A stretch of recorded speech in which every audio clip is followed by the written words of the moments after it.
Indian ocean जो है दुनिया का ट्रेड हाईवे, जहां से 80% मैरीटाइम ऑयल और 40% ग्लोबल ट्रेड पास होता है। यह सिर्फ एक ओशन नहीं है बल्कि वर्ल्ड इकोनॉमी की लाइफलाइन है। लेकिन आज यह ओशन बन चुका है एक पावर स्ट्रगल का बैटलफील्ड।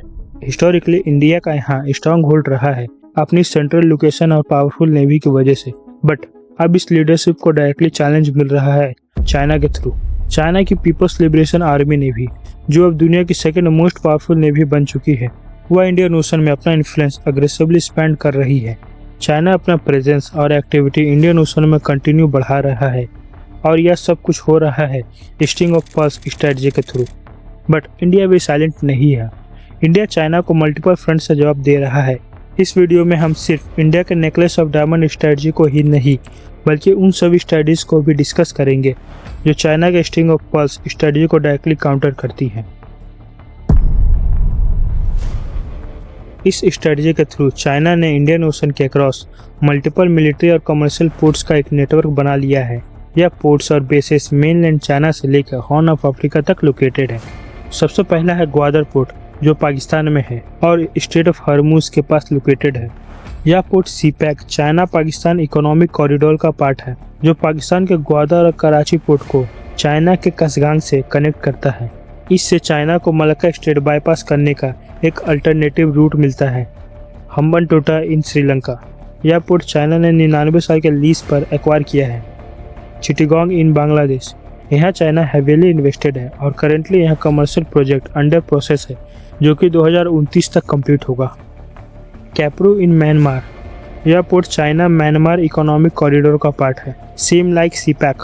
साथ ही चाइना ने यहाँ ऑयल और गैस पाइपलाइन भी बना दिया है जो म्यांमार के कैप्रू पोर्ट से लेके चाइना के यूनान प्रोविंस तक जाता है, और जिबूती जहाँ चाइनीज नेवी का कन्फर्म मिलिट्री बेस है।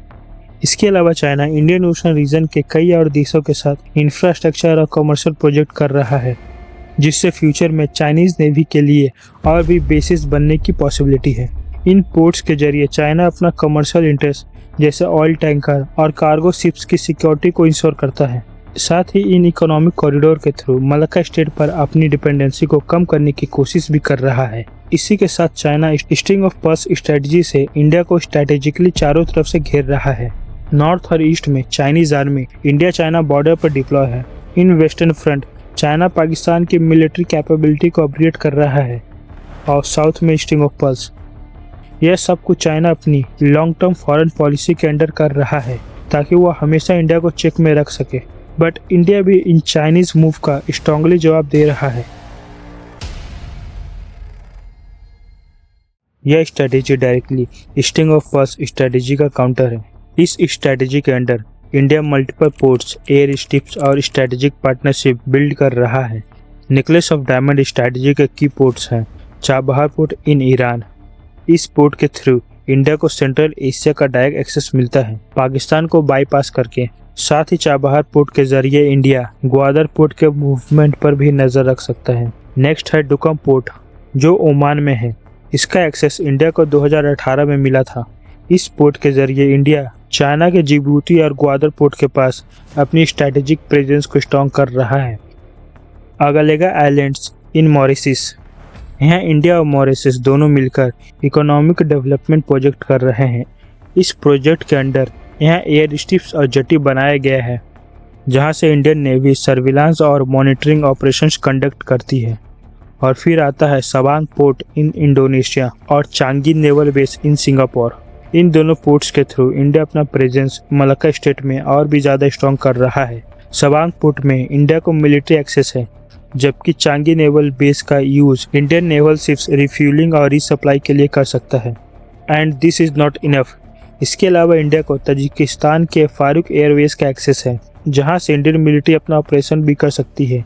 साथ ही इस बेस के थ्रू इंडिया सेंट्रल एशिया में अपनी प्रेजेंस को भी स्ट्रॉन्ग कर रहा है। इंडिया साथ ही मंगोलिया और जापान के साथ अपनी स्ट्रैटेजिक पार्टनरशिप को इम्प्रूव कर रहा है।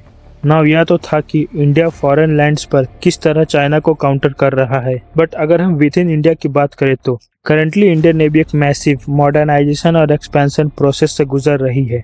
आज के टाइम पर इंडियन नेवी के पास लगभग 140 वॉरशिप है, लेकिन इस मैसिव एक्सपेंशन प्लान के अंडर 64 नए वॉरशिप और सबमरीन अंडर कंस्ट्रक्शन है, जिसका गोल बिल्कुल क्लियर है 2035 तक इंडियन नेवी का फ्लीट साइज 175 से लेकर 200 वॉरशिप तक करना है और सिर्फ 2025 में 10 नए वॉरशिप एक्टिव सर्विस में शामिल होने वाला है।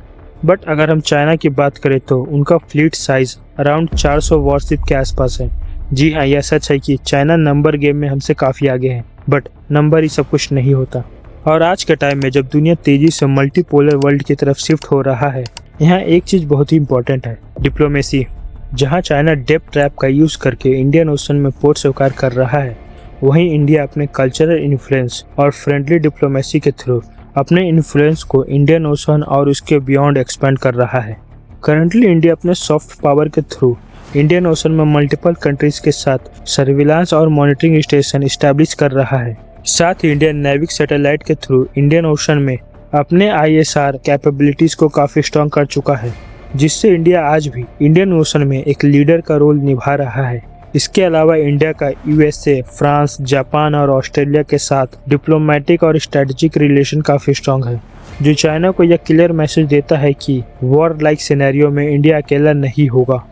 यह था इंडियन ओशन में चल रहा कोल्ड वॉर, जहां एशिया के दोनों पावर हाउस अपना फायर पावर दिखा रहे हैं।